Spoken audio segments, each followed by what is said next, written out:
Baik, pada kesempatan kali ini saya akan menyampaikan materi mengenai definisi dan ruang lingkup perkawinan dan perceraian. Menurut Undang-Undang Nomor 1 Tahun 1974, pengertian pernikahan adalah ikatan lahir batin antara seorang pria dengan seorang wanita sebagai suami istri dengan tujuan membentuk keluarga yang bahagia dan kekal berdasarkan ketuhanan Yang Maha Esa. Perkawinan dianggap sah apabila dilakukan menurut hukum perkawinan masing-masing agama dan kepercayaan serta tercatat oleh lembaga yang berwenang menurut perundang-undangan yang berlaku. Perceraian adalah suatu pembubaran pernikahan karena kehendak pasangan, suami atau istri, atau bahkan kehendak keduanya, yang diakibatkan adanya ketidakrukunan yang bersumber dari salah satu masalah yang tidak melaksanakan hak dan kewajiban sebagai seorang istri ataupun seorang suami. Studi perkawinan dan perceraian dalam studi perkawinan dan perceraian dalam demografi dicakup dalam kajian nuptiality yang dimana di sini berkaitan dengan frekuensi atau banyaknya perkawinan, karakter pelakunya, dan yang berhubungan dengan berakhirnya perkawinan. Perkawinan dapat dilegalkan melalui hukum agama, sipil maupun hukum lain yang diakui sebagai hukum adat dan kebiasaan. Sumber data perkawinan dan perceraian. Yang pertama, registrasi penduduk, yang dimana di sini pencatatan tentang identitas atau ciri-ciri, status dan kondisi penduduk yang dilaksanakan secara terus-menerus oleh pemerintah melalui tingkat rendah yaitu desa atau kelurahan. Dari data hasil registrasi akan didapat laporan monografi desa tentang kependudukan secara kontinu yang berisi data tentang kelahiran, penduduk, kematian, perkawinan, perceraian, dan perpindahan penduduk. Yang kedua, survei penduduk, yang dimana di sini dilakukan pada beberapa daerah yang dijadikan sampel dari perhitungan penduduk tersebut. Biasanya pada survei penduduk ini dilakukan selanjutnya yang kedua yaitu survei penduduk. Survei penduduk dilakukan pada beberapa daerah yang dijadikan sampel dari perhitungan penduduk tersebut. Biasanya pada survei penduduk ini dilakukan karena pertimbangan waktu, biaya, dan tenaga pelaksana survei. Survei penduduk bersifat lebih terbatas, yaitu dengan cara mengambil sampel sehingga informasi yang dikumpulkan lebih luas dan mendalam. Yang ketiga yaitu sensus penduduk, yang dimana di sini pencatatan total tentang penduduk yang dilakukan oleh Badan Pusat Statistik dengan tujuan untuk mengetahui jumlah. Di sini saya akan menjelaskan mengenai ukuran perkawinan dan perceraian. Pertama-tama saya akan menjelaskan ukuran perkawinan terlebih dahulu. Ukuran perkawinan di sini terbagi menjadi 3. Pertama, angka perkawinan kasar, kedua, angka perkawinan umum, dan yang ketiga, angka perkawinan spesifik. Angka perkawinan kasar menunjukkan persentase penduduk yang berstatus kawin terhadap jumlah penduduk keseluruhan pada pertengahan tahun untuk satu tahun tertentu. Adapun rumusnya yaitu M sama dengan M per P dikali 1000. Kemudian yang kedua, angka perkawinan umum. Angka perkawinan umum menunjukkan proporsi penduduk yang berstatus kawin terhadap jumlah penduduk usia 15 tahun ke atas pada pertengahan tahun untuk satu tahun tertentu. Adapun rumusnya yaitu MU sama dengan M per P pangkat 15 dikali 1000. Kemudian yang ketiga, angka perkawinan spesifik, disebut juga angka kelahiran menurut kelompok umur, yaitu angka yang menunjukkan berapa banyaknya penduduk pada suatu umur tertentu yang berstatus menikah untuk tiap-tiap 1000 penduduk pada kelompok umur yang sama. Adapun rumusnya yaitu MI pangkat S sama dengan M pangkat SI per PI pangkat S dikali 1000. Kemudian selanjutnya angka perceraian. Angka perceraian ini dibagi menjadi 2. Pertama, angka perceraian kasar, dan yang kedua, angka perceraian umum. Angka perceraian kasar menunjukkan persentase penduduk yang berstatus cerai terhadap jumlah penduduk keseluruhan pada pertengahan tahun untuk satu tahun tertentu. Adapun rumusnya D per D sama dengan D per P dikali 1000. Kemudian yang kedua, angka perceraian umum menunjukkan proporsi penduduk yang berstatus cerai terhadap jumlah penduduk usia 15 tahun ke atas pada pertengahan tahun untuk suatu tahun tertentu. Adapun rumusnya D sama dengan D per P15 dikali 1000. Materi selanjutnya yaitu tren perbedaan dan pola perkawinan yang ada di Indonesia. Indonesia menduduki peringkat kedua di ASEAN dan peringkat ke-8 di dunia untuk kasus perkawinan anak. Diketahui sekitar 22 dari 34 provinsi di Indonesia memiliki angka perkawinan anak yang tinggi dari rata-rata nasional. Terlebih lagi di masa pandemi ini, tren perkawinan anak semakin meningkat.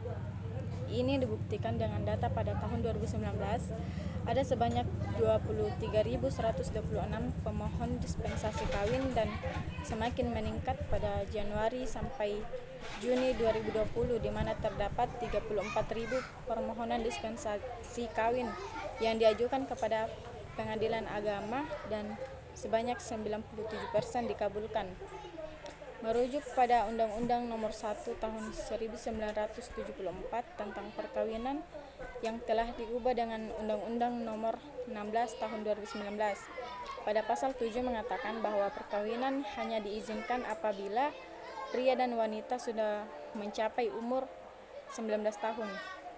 Dalam hal ini terjadi penyimpangan terhadap ketentuan umur sebagaimana yang dimaksud. Orang tua pihak pria atau orang tua pihak wanita dapat meminta dispensasi kepada pengadilan dengan alasan sangat mendesak, disertai dengan bukti pendukung yang cukup. Masalah fenomena sosial perkawinan usia muda di Indonesia merupakan salah satu fenomena yang banyak terjadi di berbagai wilayah di tanah air, baik di perkotaan maupun di pedesaan.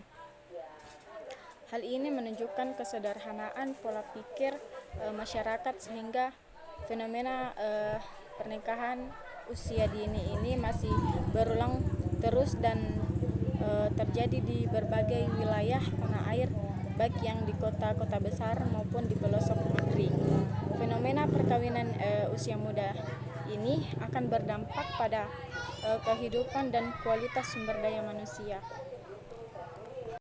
Baik, Assalamualaikum warahmatullahi wabarakatuh. Perkenalkan, nama saya Andi Muhammad Ismail ZM, NIM 90300111820. Nah, di sini saya akan melanjutkan presentasi makalah dari kelompok kami yang telah dipaparkan sebelumnya oleh teman kelompok saya.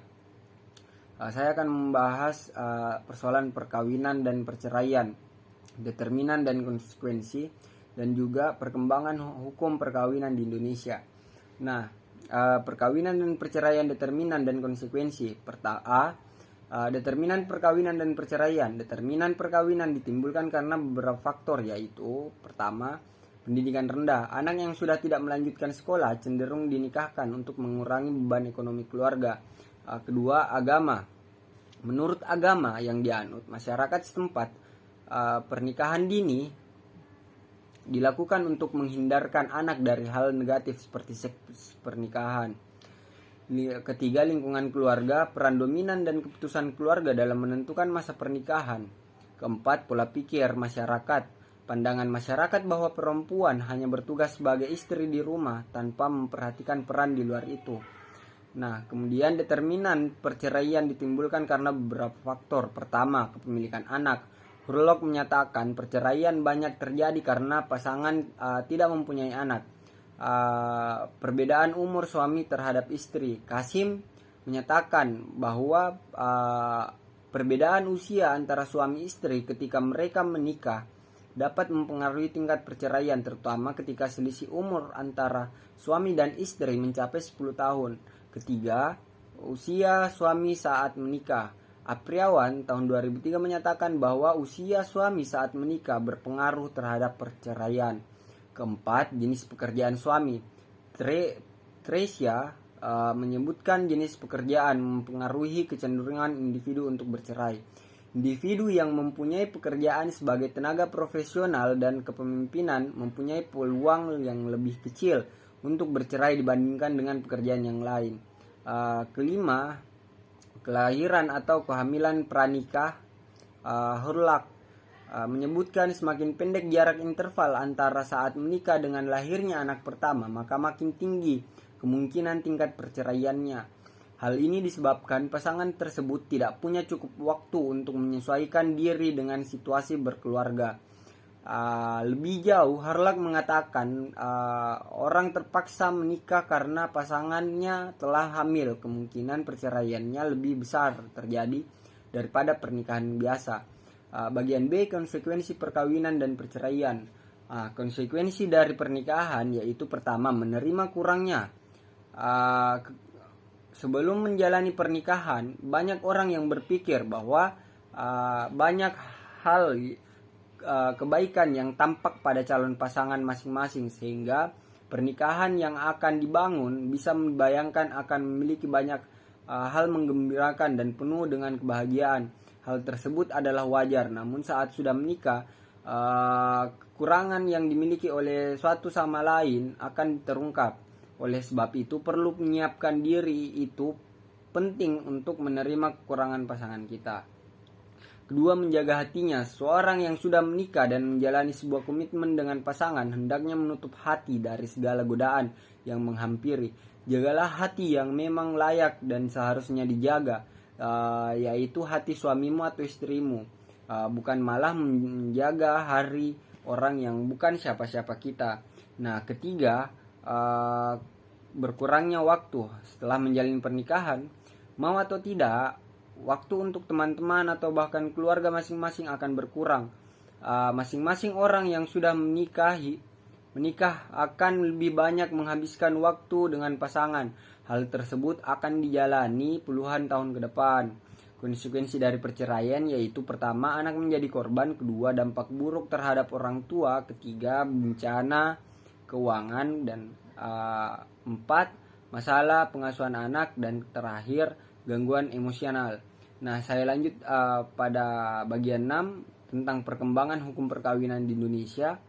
Nah, perkawinan ialah ikatan lahir batin antara seorang pria dengan seorang wanita sebagai suami istri dengan tujuan membentuk keluarga yang bahagia dan kekal berdasarkan ketuhanan yang Maha Esa. Demikian bunyi ketentuan pasal 1 Undang-Undang Nomor 1 Tahun 1974 tentang perkawinan. Undang-Undang Nomor 1 Tahun 1974 tentang perkawinan memiliki pertimbangan bahwa sesuai dengan falsafah Pancasila serta cita-cita untuk pembinaan hukum nasional, perlu adanya undang-undang tentang perkawinan yang berlaku bagi semua warga negara. Nah, pasal 1 Undang-Undang Perkawinan dalam penjelasan pasal demi pasal dijelaskan bahwa perkawinan sangat erat hubungannya dengan kerohanian dan agama. Penjelasan pasal Undang-Undang Nomor 1 Tahun 1974 menyebutkan bahwa negara yang berdasarkan Pancasila, di mana sila yang pertamanya ialah ketuhanan yang Maha Esa, maka perkawinan mempunyai hubungan yang erat sekali dengan agama atau kerohanian, sehingga perkawinan bukan saja mempunyai unsur lahir atau jasmani, tetapi unsur batin dan rohani. Juga mempunyai peranan yang penting membentuk keluarga yang bahagia, rapat hubungan dengan keturunan, yang pula merupakan tujuan perkawinan. Pemeliharaan dan pendidikan menjadi hak dan kewajiban orang tua. Nah, Undang-Undang Nomor 1 Tahun 1974 tentang perkawinan disahkan di Jakarta oleh Presiden Soeharto pada tanggal 2 Januari 1974. Undang-Undang Nomor 1 Tahun 1974 tentang perkawinan diundangkan oleh Menteri atau Sekretaris Negara Sudarmono SH pada tanggal 2 Januari 1974 di Jakarta. Undang-Undang Nomor 1 Tahun 1974 tentang perkawinan diundangkan dalam Lembaran Negara Republik Indonesia tahun 1974 Nomor 1. Penjelasan atas Undang-Undang Nomor 1 Tahun 1974 tentang perkawinan diundangkan dan ditempatkan dalam pembahasan tambahan Lembaran Negara Republik Indonesia nomor 3019. Undang-Undang Nomor 1 Tahun 1974 tentang perkawinan diubah dengan Undang-Undang Republik Indonesia Nomor 16 Tahun 2019 tentang perubahan atas Undang-Undang Nomor 1 Tahun 1974 tentang perkawinan disahkan Presiden Joko Widodo pada tanggal 14 Oktober 2009 di Jakarta. Undang-Undang Nomor 16 Tahun 2019 tentang perubahan atas Undang-Undang Nomor 1 Tahun 1974 tentang perkawinan mulai berlaku setelah diundangkan PLT Menkumham Cahyo Kumolo pada tanggal 15 Oktober 2019 di Jakarta. Isi dari Undang-Undang Nomor 1 Tahun 1974, perkawinan ialah ikatan lahir batin antara seorang pria dengan seorang wanita sebagai suami istri dalam tujuan membentuk keluarga yang bahagia dan kekal berdasarkan ketuhanan yang Maha Esa. Diubah menjadi, pertama, perkawinan hanya diizinkan apabila pria dan wanita sudah mencapai umur 19 tahun. Kedua, dalam hal ini terjadi penyimpangan terhadap ketentuan umur sebagaimana dimaksud pada ayat 1. Orang tua pihak pria dan ataupun orang tua pihak wanita dapat meminta dispensasi kepada pengadilan dengan alasan sangat mendesak disertai bukti-bukti pendukung yang cukup. Nah, ketiga, pemberian dispensasi oleh pengadilan sebagaimana dimaksud pada ayat 2 wajib mendengarkan pendapat kedua belah calon mempelai yang akan melangsungkan perkawinan, ketentuan-ketentuan mengenai keadaan seorang atau kedua orang tua calon mempelai sebagaimana dimaksud dalam pasal 6 ayat 3 dan ayat 4, berlaku juga ketentuan mengenai permintaan dispensasi sebagaimana dimaksud pada ayat 2 dengan tidak mengurangi ketentuan sebagaimana dimaksud dalam pasal 6 ayat 6. Nah, mungkin itu saja presentasi dari saya, kurang lebihnya mohon dimaafkan. Wabillahi taufik wal hidayah. Wassalamualaikum warahmatullahi wabarakatuh.